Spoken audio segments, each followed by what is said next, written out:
Si Jocelyn. Game na, gold beat. Hindi pwede, ikaw tatawa. Huwag ka mag-video. Sabi ko lagi mo sa sabi. Si Jackson. Wait lang, antayo ako. Go, go, go! Oh, go. May gold beat. Go, go, go. May gold beat. Chami, alam mo ba kung ano itong mga hawak ko? Mga resibo ko to. Hindi ko alam siyang hawak eh. Pero matatanggap niyo ba sakaling malaman ninyo na ang pera nilalaan niyo sa kasa ay napupunta sa mga ganito lamang? Magandang araw to si A1. Ako po si Goldwyn Gan, ang inyong auditor sa ilalim ng partido. Kasa. Hindi katanggap-tanggap na ang pera nilalaan niyo sa kasa ay napupunta sa ganito lamang. Parang gusto niyong magalit, sumigaw, at sabihin, refund! Refund! Refund! Pero teka lang, paano naman kapag ito na yung pinakita sa inyo? Planner. O diba? Mas klaro, mas naiintindihan, at mas katanggap-tanggap.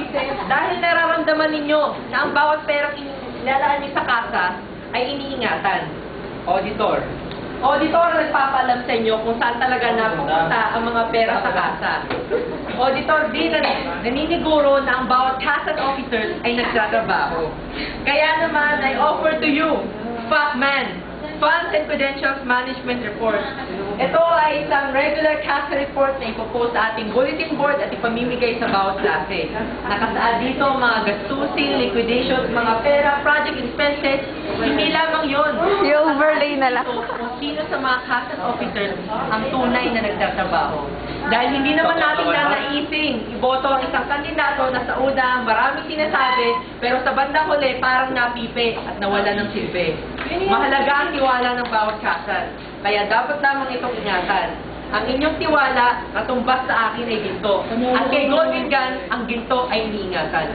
Uli, Goldwyn Gan po ang inyong auditor sa ilalim ng partido, Kakasa.